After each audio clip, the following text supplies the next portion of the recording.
ስለ ኢሬቻ በዓል ብዙ ነገር እናያለን፣ ብዙ ግርግር እንሰማለን እናያለን። ሙስሊም አላህ Subhanahu Wa Ta'ala ሌሊት ወነሃር ነው የሚያመሰግነው። በቀን 17 ጊዜ በዋጅብነት አልহামዱሊላሂ ረቢል ዓለሚን ብሎ አላህ Subhanahu Wa Ta'ala ያመሰግናል። ይህ ዓቂዳ ያለው ተውሂድ ያለው ሰው የሚተገብር ጉዳይ አይደለም፣ ሽርክ ነው። ሽርክ ደግሞ ከባድ ወንጀል ነው። አንዳንድ ቦታ ከባህል ጋር የተደበላለቁ ሽርኮች በሁሉም ማህበረሰቦች ውስጥ አሉ። ኢሬቻም ከእንደዛ አይነቶች ውስጥ አንዱ ነው።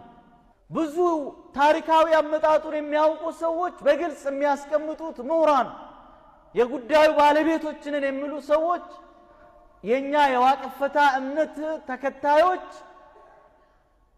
ሃይማኖታዊ መገለጫ ነው ይላሉ። እኛ ግን ሙስሊሞች ነን። ዲናችን ዓቂዳ ነው፣ ተውሂድ ነው፣ እስላም ነው፣ ላኢላሃ ኢላላህ ነው።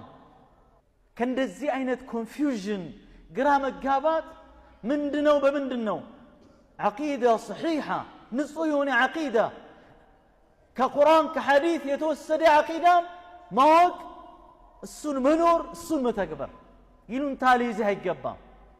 ሰሞኑን በሁሉም ሃይማኖቶች ውስጥ የሽርክ አይነቶች ነው የምታየው። لكن أنت مسلم تعبد الله وحده لا شريك له.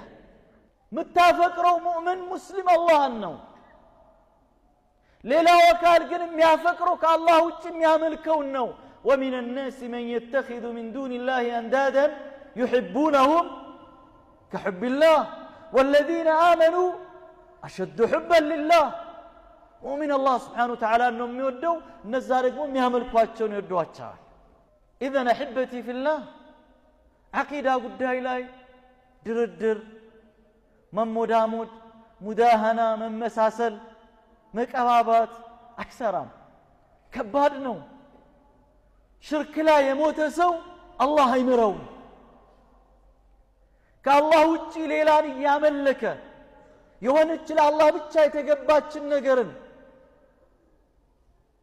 በአንድ በሆነ አጋጣሚ እንኳን ለሌላ አካል ያደረገው እንደሆነ አላህ አይምረውም እስካልተውበት ድረስ ማለት ነው። ለዚህ الله سبحانه وتعالى ولو أشركوا ነቢያቶችን ዝርዝር ይነግረንና ሱረቱ الأنعام ላይ እነዚህ በክብር የተገለጹ ነቢያቶች إبراهيم وتلك حجتنا آتيناها إبراهيم على قومه نرفع درجات